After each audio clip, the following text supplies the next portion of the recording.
Good day everyone, and welcome to episode 1 of RRAD Reviews.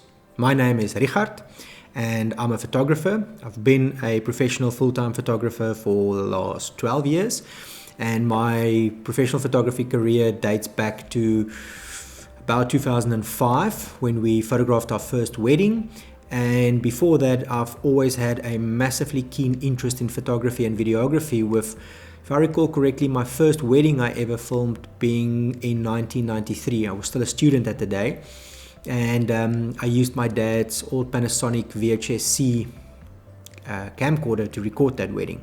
So I've done quite a few of them those days. Obviously, I had no idea what I was doing. I didn't have any editing facilities or anything like that, but I've always loved cameras, enjoyed cameras, loved photography.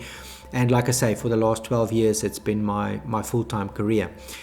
Now, recently during the South African lockdown or COVID-19 lockdown, we started a YouTube show called the Rieg AD Wedding Show, dedicated to tips, advice and tricks regarding the wedding industry. Obviously, we've been photographing weddings for a long time, as I mentioned, and I think we all learn things over the years, and the whole idea of that show was to share those tips and advice with all of our viewers out there, including brides and grooms planning, then couples planning their weddings, but also to interview our suppliers and trusted vendors and hear from them, what do they view as important, what tips and advice they will be giving. That show of ours were doing great, and I think we're up to episode 48 at this point with it. Now, these episodes are going to focus specifically on gear. Now, if you chat anything photography or videography related, you will always get questions about gear, what equipment you use, why you use it, what brand of camera you use, all of those quintessential questions. So ever since we started the Rieg AD Wedding Show, the idea was to produce the occasional review of equipment.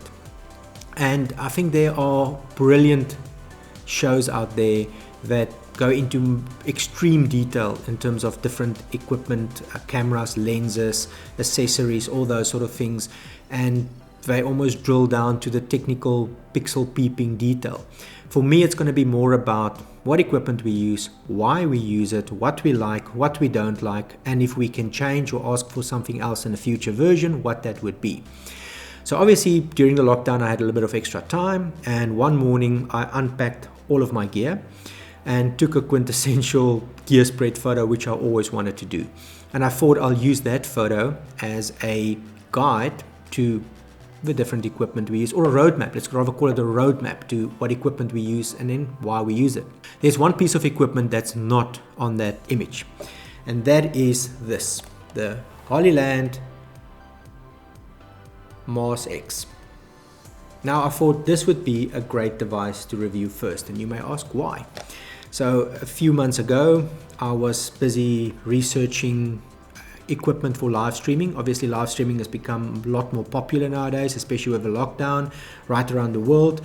And for weddings, just before the South African lockdown, we quickly had to learn how to live stream a wedding, as our clients were required to cut down their over 200 guest list to less than 100. And the only option was to live stream the ceremony and the reception for them. So we were looking at equipment and what we can purchase and invest in going forward to improve our live streaming service even more. So I came across Hollyland. And Hollyland makes incredible live streaming devices. Everything from the consumer, prosumer products like the Mars X, the Mars 300, the Mars 400S, etc., all the way up to the Cosmos series, which are professional, zero latency, HDMI and SDI transmitters. Now, that's something for a different discussion, but while I was investigating these or researching these products, I watched a launch review of this product on Scott Dumas's channel. And there was a giveaway for one of these. And so I entered the giveaway, and lo and behold, I won. And about 2 weeks ago, maybe 2.5 weeks ago, it arrived, and I'm stoked. I don't know how many of these are in South Africa. If they are available in South Africa, I'm not sure. But I've been using it for 2 weeks, and I think it's a brilliant piece of equipment, and I thought, how better to do the first review video on a product that I won. Now, just to make it clear, I won this fair and square in a giveaway. There's no requirement for me to make this video. Hollyland hasn't asked me to endorse the product or anything like that. I won it, I tested it, I like it, and I just want to share my experience with you. So I'm not going to go into the unboxing and all those sort of things. There's numerous videos on that out there. You may ask, what is this? What is a Mars X and what does it do?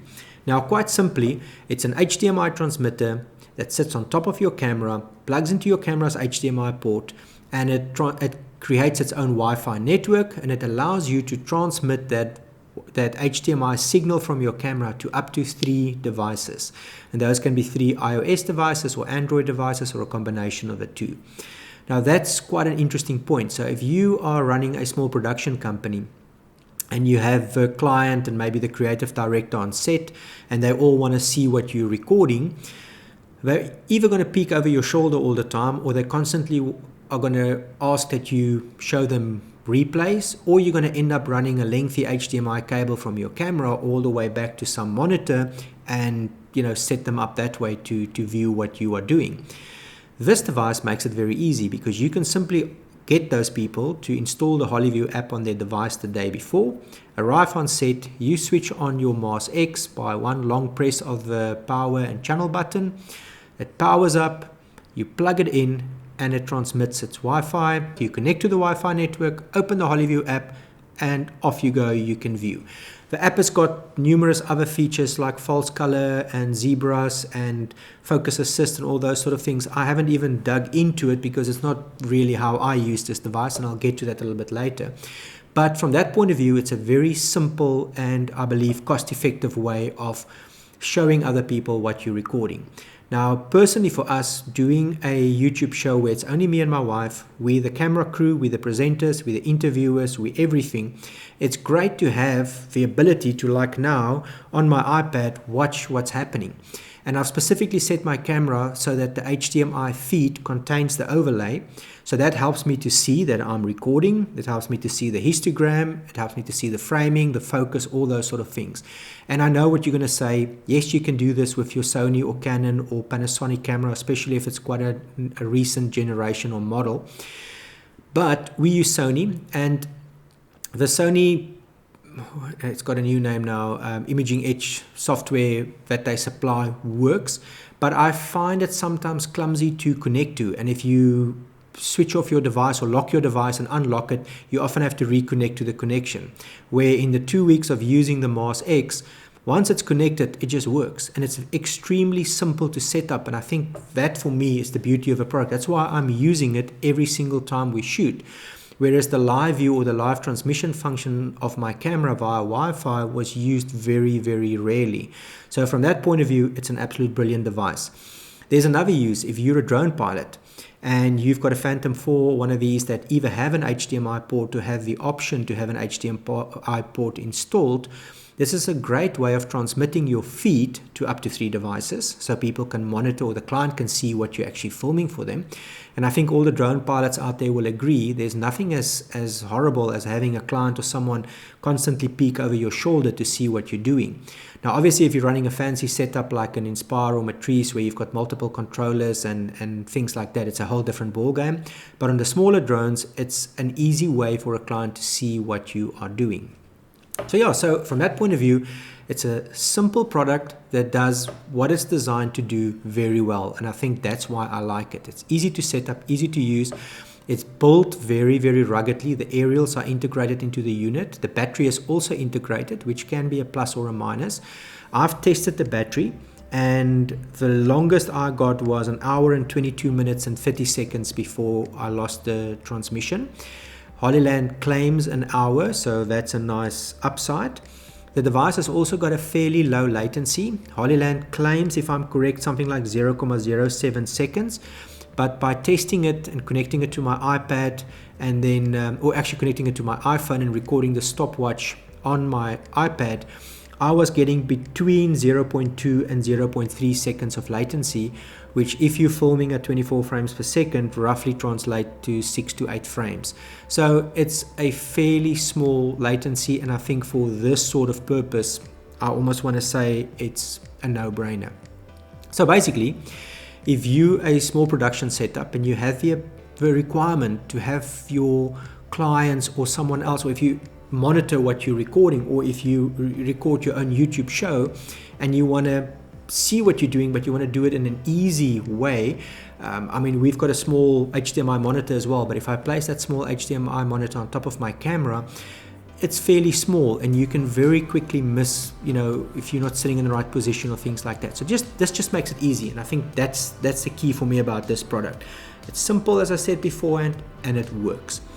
Obviously, the product is not perfect, and if there's one thing I would like to see improved, it's the app. Now, the app has got incredible functionality, and like I mentioned earlier, I haven't even dug into half of what the app can do. But Hollyland, if you guys are listening and there's a way to bring basic live streaming into the HollyView app, I think you have a 10 out of 10 product. If the app can allow you to live stream from the Mars X, it will be such a simple setup for one camera live stream operations where you can use a decent camera, not having to rely on the camera in your iPhone or tablet or something like that. And it will make it easy. I'm quite sure, like I said, I'm not an app designer, so I can't really comment on it, but I do believe it's not going to be that difficult to incorporate something like that. So there's a challenge for you, Hollyland. The last thing from my side is on the price. I'm not sure what the device is going to cost in South Africa. I haven't seen them advertised anywhere. I do know they sell for $179 internationally. And for that price, what it does, how effectively it does, and how easy it is to set up, I can't see any problem with the price. So thank you all very much for watching. If you've got any comments or anything, please post them down below. We'll be back in a few days with our second review, and then we'll start to dig into our gear spread roadmap, and I think we'll start with one of our mirrorless camera bodies that we're using, and we'll dig into why we use them, why we bought them, and maybe more importantly, why we switched from DSLRs to mirrorless about 2 years ago. So thank you very much for watching. See you soon. And remember to subscribe.